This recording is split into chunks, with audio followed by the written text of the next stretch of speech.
Bem-vindo ou bem-vinda a mais um episódio do podcast DSA. Como 87% dos projetos de IA eram, de fato, projetos de dados. Daqui a pouquinho eu vou explicar o que eu quero dizer com o título deste episódio. Eu vou trazer para você 3 casos que vão ilustrar de forma muito clara e transparente a distância cada vez maior entre o mundo real e o mundo encantado, ou nem tão encantado assim, de redes sociais e mídia.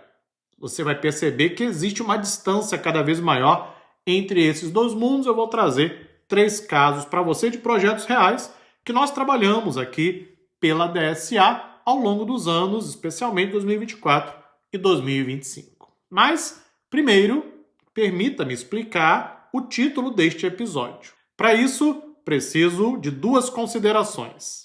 Primeiro, todo projeto de IA é de fato um projeto de dados.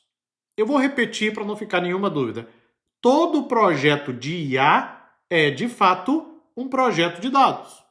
Você precisa de dados para treinar um modelo de inteligência artificial. Depois que o modelo é treinado, ele é alimentado com novos dados. O modelo, por sua vez, recebe novos dados e gera como saída também dados. Ou seja, nós precisamos de dados o tempo inteiro. Seja para treinar o modelo, seja para alimentar o modelo treinado, seja para extrair o resultado de um modelo. Precisamos ainda, de todo o arsenal, todo o material para fazer o modelo funcionar. Então precisamos de documentação, precisamos de pipelines. Ou seja, na prática, todo projeto de IA é um projeto de dados. O que nos leva à segunda consideração, exatamente o título deste episódio. Desde que nós lançamos a DSA, lá no ano de 2016, desde então, sempre trabalhamos em projetos de consultoria. Recebemos demanda de clientes corporativos o tempo inteiro. Muitos profissionais vêm à DSA fazer os cursos, depois recomendam o nosso trabalho para suas empresas. Outras empresas que nos procuram também para poder buscar profissionais, consultoria para implementar projetos. E durante os anos de 2024 e 2025, houve uma verdadeira explosão na busca por consultoria em projetos de IA. Eu acho que você está acompanhando o que está acontecendo no mercado, está ouvindo esse episódio, deve estar acompanhando, Desde que foi lançado o ChatGPT no finalzinho de 2022, basicamente surgiu um novo ecossistema em torno da inteligência artificial e 2024 e 2025 foram anos simplesmente de loucura total, todo mundo querendo implementar IA, entender como isso pode ser usado no dia a dia, melhoria de processos de negócio, etc. Agora, em 2026, a coisa continua basicamente no mesmo ritmo, voltado ainda mais para agentes de IA, mas aí o que nós fizemos? Dos muitos projetos que trabalhamos em 2024 e 2025, nós olhamos para esses projetos e verificamos quais desses projetos deveriam de fato ter sido classificados como projetos de dados e não como projetos de IA. E aí surgiu o número que está no título aqui do episódio. Ou seja, de todos os projetos que nós da DSA trabalhamos em 2024 e 2025, 87% desses projetos de fato não eram projetos de IA, embora tenhamos sido contratados para isso, Mas eram, de fato, projetos de dados. Eu quero trazer 3 exemplos para você. Eu pedi a devida autorização às empresas para que eu pudesse trazer os exemplos, mas eu não vou citar nome de empresa, não vou citar nenhum nome de profissional, em respeito, claro, à privacidade que todos têm direito. O objetivo é trazer para você um pouco dessa experiência direto do campo de batalha, o que está acontecendo no mercado, no dia a dia, para você entender essas implicações, quem sabe até aproveitar isso também aí no seu dia a dia no mercado de trabalho. Tudo bem? Compreendeu então o título? Vamos então aos 3 casos. Foram 3 projetos que trabalhamos especificamente ao longo de 2024 e 2025, cada projeto com as suas particularidades, mas os 3 projetos têm algo em comum.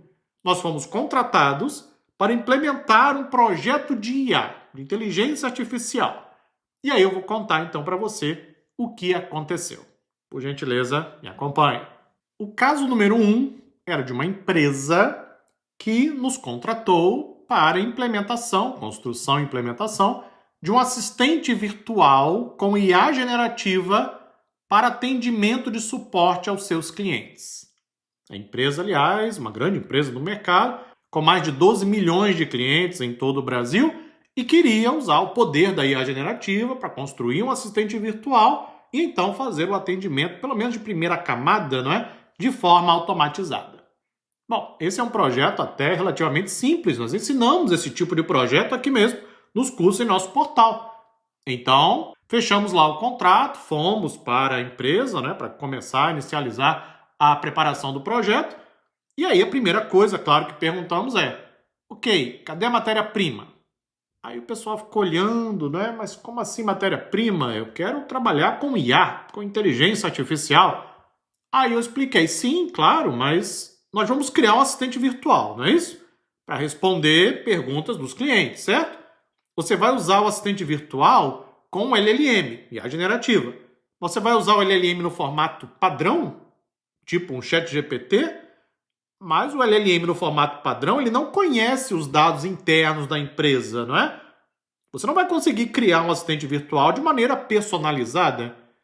Para isso, o que você tem que fazer? Implementar uma solução de RAG. Você pega os dados históricos da empresa, você alimenta essa base de dados do RAG, converte texto para representação numérica, grava em um banco de dados vetorial e você alimenta o sistema de RAG para que você possa dar contexto para o LLM. Como, aliás, ensinamos também em vários cursos aqui mesmo na DSA. E aí eu percebi, né, na face das pessoas, o espanto. Mas eu só queria usar IA. Sim, tudo bem, nós vamos usar IA. Mas eu preciso customizar o assistente virtual. Eu preciso, de fato, da matéria-prima, dos dados. Eu não vou retreinar o LLM, a menos que haja um requisito para isso. Em muitos casos não é necessário. Mas eu não posso usar o LLM no formato padrão. O LLM ele é genérico, não é? Você encontra aí ChatGPT, Gemini, etc. Tudo isso é genérico. Ele conhece várias coisas sobre vários assuntos, mas não conhece as particularidades de uma empresa. É para isso que montamos, não é, a base de dados com o RAG. Aí a empresa entendeu, né, os gestores compreenderam, etc. Ok, então vamos verificar onde estão os dados. E aí a brincadeira realmente começou. A empresa tinha informações, né, dados sobre atendimento aos clientes. Só que esses dados estavam totalmente espalhados por 5 sistemas diferentes. A empresa tinha dados no CRM, tinha dados, claro, em planilha Excel, não é? Quase todo mundo tem dados em planilha Excel. A empresa tinha dados no sistema ERP, né, de gestão corporativa, a empresa usava o SAP, o SAP. A empresa tinha dados em anotações, em texto, que estavam gravadas em um banco de dados, e ainda tinha a base de dados do sistema de suporte. Todos esses dados eram importantes. Eles vinham, às vezes, de áreas diferentes, não é? De atendimento ao cliente. Porque quando um cliente ligava para ter o suporte, ia para a camada de nível 1, nível 2, nível 3, então tinham sistemas diferentes que ficavam, né, registrando todos os dados. Era importante ter acesso ao maior volume possível de dados de suporte para que eu pudesse customizar o banco de dados de RAG para então depois alimentar toda a aplicação com assistente virtual. Bom, aí tivemos que reajustar todo o escopo do projeto, né? Porque obviamente existe um trabalho grande de engenharia de dados, que é você extrair os dados da fonte, você padronizar, colocar tudo isso em um determinado repositório, criar os pipelines, aplicar limpeza, validação, anonimização, não é? Com base nas leis aí, como por exemplo a LGPD. Ou seja, o projeto que inicialmente era um projeto de IA, de fato, sempre foi, desde o início, um projeto de integração e qualidade de dados. IA, de fato, era só um pedacinho. Eu nem podia chamar isso de projeto de IA. Esse era um grande projeto de integração. Nós extraímos dados de várias origens diferentes, nós encaminhamos tudo isso para um data lake, construímos os pipelines, tivemos que preocupar também com governança, validação de teste de qualidade. Depois que os dados estavam limpos, organizados, aí sim alimentamos toda a estrutura com o banco vetorial para poder montar a solução de RAG e aí alimentar então o assistente virtual baseado em IA generativa. Aliás, o resultado foi muito bom, extremamente positivo. Está lá o assistente rodando até hoje na empresa. Mas o projeto, nós fomos contratados, né, para trabalhar, que seria um projeto de IA, de fato foi um projeto de integração e qualidade dos dados. Isso é real, está acontecendo agora no mercado, ok? Muitas empresas, gestores, não tinham e não têm ainda conhecimento técnico sobre o que realmente é a inteligência artificial. O ChatGPT deu uma impressão que a IA é aquela interfacezinha. Não, aquela interfacezinha é só uma aplicação web. Por trás existe um modelo que foi treinado com um grande volume de dados, mas é um modelo genérico.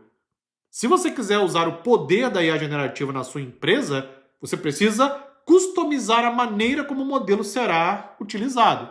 Você pode treinar, criar o seu próprio modelo, como ensinamos na formação Engenheiro de IA aqui na DSA, ou você parte de um modelo já treinado, disponibilizado no mercado, e customiza todos os contextos desse modelo usando uma estratégia de RAG. Temos várias também, ensinamos aqui na DSA. Um caso bem interessante, curioso, que era uma grande empresa, uma grande empresa do Brasil, e que precisava, de fato, de um grande projeto de integração de dados. Foram 6 meses trabalhando somente na integração dos dados. A empresa tinha mais de 12 milhões de clientes. Então dá para imaginar o volume de dados, de suporte, de tickets históricos, etc., que nós precisávamos coletar, extrair, armazenar, limpar, padronizar, até conseguir chegar na aplicação com o assistente virtual baseado em IA generativa. Esse foi o primeiro caso. Vamos então para o caso número 2. Esse segundo caso era de uma empresa que buscava ter um modelo de IA, um modelo de aprendizado de máquina, para prever se um caminhão ia ou não precisar de manutenção. Uma empresa da área de transportes, uma transportadora, com uma frota gigantesca de caminhões, e que o tempo inteiro o caminhão estava lá fazendo entrega e dava defeito. Ou seja, do nada, às vezes no meio da estrada, etc., e o caminhão deu problema. O resultado, claro, atraso nas entregas, insatisfação de clientes e assim por diante. Então a empresa, vamos tentar usar IA para prever se o caminhão pode dar algum defeito. Porque aí, se eu conseguir fazer a previsão com antecedência, tira aquele caminhão da frota, manda para manutenção mais cedo, evita eventuais atrasos, problemas, reduz custo, aumenta lucro, que é o objetivo, claro, de qualquer empresa. Ok, vamos para a reunião de definição dos requisitos, etc. E aí já começou de maneira estranha. A empresa pediu para usar IA generativa. Peraí. IA generativa você não usa para fazer previsões. A IA generativa, como até o nome sugere, é para geração de texto, Geração de saída, geração de tokens. O token pode ser um texto, pode ser até uma imagem também, mas é para geração de tokens. Você não usa IA generativa para fazer previsões, não é o propósito desse tipo de estrutura. Então não dá para usar IA generativa. Não, mas eu quero usar IA generativa, o poder, etc. E aí, então, eu expliquei de maneira didática a diferença da IA generativa para outros tipos de IAs, para especificação de machine learning e assim por diante. Compreenderam? Ok, então podemos usar machine learning para fazer a previsão? Tudo que eu precisava é um modelo para fazer a previsão se o caminhão ia ou não dar defeito. Só isso. Dá para usar um modelo de machine learning para classificação. Então, ok, dá para fazer isso? Sim. Aí eu perguntei, temos a matéria-prima? Temos os dados? Como eu disse no início aqui do episódio, todo projeto de IA é de fato um projeto de dados, Tem gente que teima com isso, mas não tem como fugir no final das contas. Aí, vamos verificar a massa de dados, Agora, o que nós temos aí? De toda a frota de caminhões da empresa, somente 35% tinham sensores que poderiam gerar dados para nos ajudar a treinar o modelo. Então já temos um problema que não tem nada a ver nem com esse projeto. Precisamos de mais sensores em todos os caminhões, Ou se não em todos, pelo menos na grande maioria. Porque com esses sensores nós captamos dados, informações sobre os caminhões, eu coleto esses dados e uso essa massa para treinar o modelo. Com o modelo treinado, nós alimentamos com novos dados e sensores, ele vai entregar a resposta. Isso aqui, com base nesses novos dados, é um caminhão que vai ou não gerar um defeito. E aí alguém ia tomar decisão sobre o que fazer com aquele caminhão. Portanto, tivemos que dar um passo ainda anterior. Indicar ali, ajudar a empresa a colocar os sensores para poder gerar os dados nos caminhões. Uma outra informação que era importante era o histórico de manutenção dos caminhões, não é? Como qualquer automóvel, não é? Qualquer veículo, você precisa, claro, fazer manutenção. Essa informação seria útil porque assim poderíamos alimentar o modelo, criaríamos uma matriz, por exemplo, alimenta o modelo e eu uso isso, não é, para que o modelo aprenda o que pode ou não gerar um defeito. A empresa tem esses dados? Sim, a empresa tem, todo o histórico. Só que está tudo em papel. Opa, mas espera aí, eu preciso que esteja no computador, não é? Então a empresa tinha as informações de manutenção, mas tudo registrado em papel. No final das contas, precisávamos digitalizar tudo isso, né? Para que tivéssemos o histórico. A empresa acabou contratando um outro sistema que automatizou todo esse processo. Veja, nem sequer começamos a falar de IA. É o tempo inteiro coleta dos dados, tração dos dados, preparação dos dados, né? Embora tenhamos sido contratados para implementar o projeto de IA. Fomos andando, né, dando passos atrás até que a empresa pudesse implementar toda a sua infraestrutura e aí com dados disponíveis, esperamos mais de 6 meses, 9 meses inclusive, para que os dados começassem a ser coletados e aí com a massa de dados suficiente começamos o processo de preparação do modelo, usamos aprendizado de máquina, machine learning, para poder treinar o modelo, que então era alimentado com novos dados e a partir daí realizava o trabalho de previsão. Fizemos todo um trabalho de engenharia de atributos, né? Para pegar aqueles dados iniciais, preparar variáveis que ajudassem, não é, o modelo realmente no aprendizado. Aí tivemos que criar um pipeline para poder alimentar o modelo com novos dados. Tivemos que criar todo um trabalho também de monitoramento do modelo já em produção. Finalizamos o projeto, o modelo foi entregue, mas a parte de machine learning foi só um pedacinho, bem pequenininho. O projeto não era de IA, nunca foi. Sempre foi um projeto de dados no final das contas, né? Inclusive com todo o know-how, né? Todo o conhecimento que a empresa adquiriu ao longo desse projeto, ela começou a expandir o uso de IA para outras áreas, entendendo que precisava haver uma preocupação cada vez maior com a matéria-prima. Inclusive acabamos de ser contratados, vamos trabalhar em outro projeto nessa mesma empresa e agora sim, inclusive, com IA generativa. Esse foi o caso número 2. Vamos então para o terceiro caso. Esse terceiro caso foi muito interessante, aliás, um projeto também fabuloso, que nós atuamos para uma empresa de e-commerce, também contratados para um projeto de IA. Só que aí tinha uma particularidade bem interessante. Os gestores da empresa já haviam comunicado ao board executivo da empresa, inclusive alguns investidores, que já estavam trabalhando em um projeto de IA para um sistema de recomendação. Uma empresa de e-commerce, né, vende produtos online, e a empresa já estava implementando o sistema de recomendação. Passou isso para o board executivo, passou para os investidores, né? O pessoal ficou animado, legal, vai ter um sistema de recomendação, tipo da Amazon, né? Tipo Netflix, essa coisa toda. Sim, realmente já haviam começado o levantamento de requisitos, etc, né? Bom, aí perceberam que precisavam de ajuda mais técnica, entraram em contato com a DSA, a gente fez as primeiras reuniões, até que houve uma reunião técnica onde começamos a discutir, né, qual seria a abordagem, a solução a ser adotada. E o objetivo era construir um sistema de recomendação, que possivelmente deveria ser através de inteligência artificial e queria usar Deep Learning, aprendizado profundo, né? Deep Learning também que está na moda, porque todo LLM é de fato um modelo de aprendizado profundo, um modelo de Deep Learning. Aí começamos o debate, né, a conversa na reunião. Eu expliquei, olha, não precisamos de Deep Learning para construir um sistema de recomendação. Nós temos outros algoritmos que vão fazer um trabalho muito melhor por uma fração de preço e usando muito menos recurso computacional. Veja, é importante entender quando aplicar cada tecnologia, não é? Então, Deep Learning tem várias aplicabilidades, é a estrutura por trás de modelos de IA generativa, entre vários outros modelos, mas não se aplica a todos os casos. Podemos usar um filtro colaborativo, por exemplo, entre outras soluções de sistemas de recomendação que ensinamos aqui na DSA na formação cientista de dados, por exemplo. Aí, pessoal, não, mas espera aí, era para ser um projeto de IA, etc, né? Olha, eu expliquei para eles que podia realmente usar soluções de sistemas de recomendação unindo filtro colaborativo e Deep Learning. Eu mesmo já trabalhei nesse tipo de projeto, embora aumente a complexidade. Bom, de qualquer forma, ficamos de conversar de novo em uma outra oportunidade, e aí eu perguntei então dos dados. Temos os dados, está tudo catalogado, está tudo organizado? A empresa, sim, está tudo certinho, tudo já organizado, já temos tudo certinho, já podemos começar o projeto. Bom, ok, então deixa eu ver os dados, passa para cá. Quando começamos a olhar os dados, percebemos que havia uma série de problemas, né? Veja, para a operação no dia a dia da empresa, aqueles problemas nos dados não era nada crítico para a operação no dia a dia.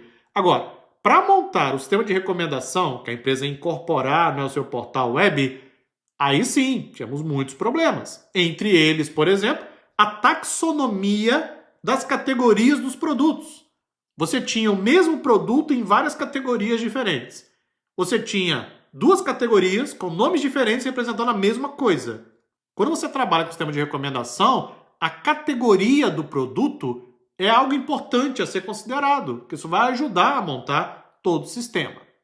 Então, já passamos ali o dever de casa para a empresa. Olha, você vai precisar organizar toda a sua taxonomia de categorização de produtos. Aí passamos o dever de casa, já fizeram um outro projeto interno para poder ajustar isso. Depois, vamos verificar as imagens dos produtos, porque a ideia era que, ao usuário navegar pelo site, né, escolhesse lá os itens, clicasse, etc., viesse a recomendação de outros produtos através de imagens, de fotos, muito similar ao que você tem no site da Amazon, por exemplo. Ok, então vamos verificar aí o seu catálogo de imagens. Aí percebemos mais um problema, que, repito, não era um problema necessariamente para a operação no dia a dia da empresa. O problema surgiu da necessidade de você ter o sistema de recomendação. Qual era o problema? As imagens não tinham padrão de fundo, não tinham padrão de tamanho, não tinham padrão de resolução. Muitas imagens para o mesmo produto, você tinha várias imagens de fornecedores diferentes. Então, se o objetivo fosse, por exemplo, recomendar um tênis, um sapato, né, um tênis, eu poderia ter várias imagens do mesmo tênis, imagens ligeiramente diferentes, de fornecedores diferentes. Mas e agora? Como é que eu vou recomendar um produto pontual, específico? Precisamos, então, organizar o catálogo de imagens. Pronto, tá aí, mais uma vez. O projeto que inicialmente seria um projeto de IA, não teve nada de IA. Nós não usamos Deep Learning no final das contas, usamos somente filtragem colaborativa, as principais estratégias, né, para você trabalhar com o sistema de recomendação, e tivemos que fazer um grande esforço para organizar os dados. A empresa cuidou disso, nós fizemos apenas toda a recomendação, organização, fizemos a consultoria, né, de como os dados deveriam ser organizados. Ou seja, o projeto começou como projeto de IA e terminou sem sequer usar IA. O que demonstra o que está acontecendo no mercado de trabalho nesse exato momento, ok? Isso não é ficção, está acontecendo agora. Muitas e muitas empresas estão correndo para colocar IA nos seus produtos, porque não se fala de outra coisa hoje no mercado, né? Estou gravando esse episódio para você em fevereiro de 2026. O mercado ainda está naquela fase de loucura, está quase acabando, mas está naquela fase de loucura, todo mundo correndo, IA para lá, para cá, etc.